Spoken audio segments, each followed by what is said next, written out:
সকাল ৯টা শুরু করছি নজরে বাংলা। আইপ্যাকে ইডি হানা ঘিরে ধুমধুমার। হাইকোর্টের পর লড়াই এবার সুপ্রিম কোর্টে। শীর্ষ আদালতে ইডি, আর তার আগে ক্যাভিয়েট দাখিল করলো রাজ্য সরকার।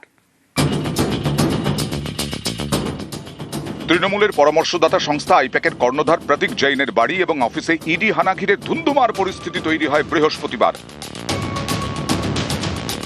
আপাতত এই লড়াই আদালতে, হাইকোর্টের পর এবার সুপ্রিম কোর্টে। হাইকোর্টে ধাক্কা খাওয়ার পর সুপ্রিম কোর্টে ইডি। শনিবারই আবেদন দাখিল।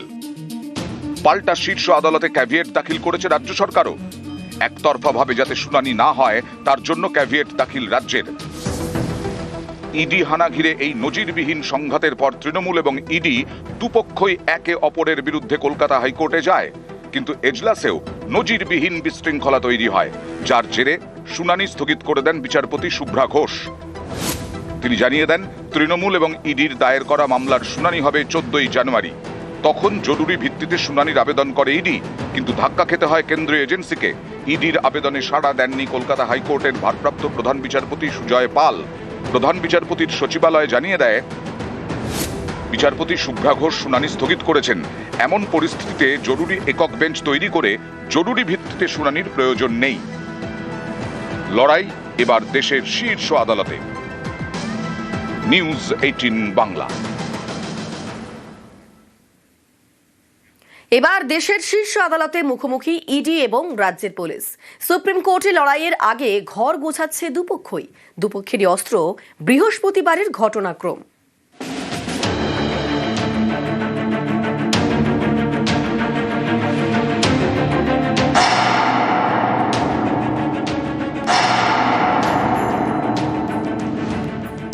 আইপ্যাকে ইডির হানা ঘিরে বেনজির সংঘাত। যে লড়াইয়ের আঁচ এখন সুপ্রিম কোর্টে পৌঁছেছে। শীর্ষ আদালতে লড়াইয়ের জন্য অস্ত্র সাজাচ্ছে দুপক্ষই।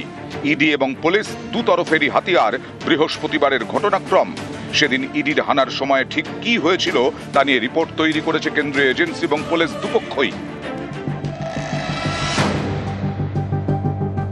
কেন্দ্রীয় এজেন্সির দাবি, তাদের তদন্তে বাধা দিয়েছে পুলিশ। আইপ্যাকের কর্ণধার প্রতীক জৈনের বাড়িতে তারা যখন তল্লাশি চালাচ্ছে তখন সেখানে যান ডেপুটি কমিশনার প্রিয়ব্রত রায়। তিনি তদন্তের কাজে বাধা দেন বলে ইডির অভিযোগ। এরপরে সেখানে পৌঁছন কলকাতা পুলিশ কমিশনার মনোজ ভার্মা। তারপরেই যান মমতা বন্দ্যোপাধ্যায়। ইডির দাবি, বেশ কিছু গুরুত্বপূর্ণ নথি এবং ফাইল নিয়ে চলে যাওয়া হয়েছে। গোটা ঘটনাক্রম নিয়ে একটি রিপোর্ট তৈরি করে দিল্লিতে হেড অফিসে পাঠিয়েছে ইডি। ইডির তরফে দাবি করা হয়েছে, আর্থিক লেনদেনের তদন্ত করার সময় যে কোনো নথি খতিয়ে দেখে তারা। বৃহস্পতিবার সেই কাজই করছিল। তদন্তের স্বার্থে একটি তালিকা তারা আলাদা করে রেখেছিল। এর নেপথ্যে তাদের অন্য কোনো উদ্দেশ্য ছিল না। আলাদা করে রাখা এই ফাইলই আচমকা ঢুকে পড়ে তুলে নেন মমতা বন্দ্যোপাধ্যায়। ইডির দাবি, গোটাটার ভিডিও রেকর্ডিং রয়েছে তাদের কাছে। অস্ত্র সাজাচ্ছে ইডি, চুপ করে বসে নেই পুলিশও। তারাও ঘটনার একটি রিপোর্ট তৈরি করেছে।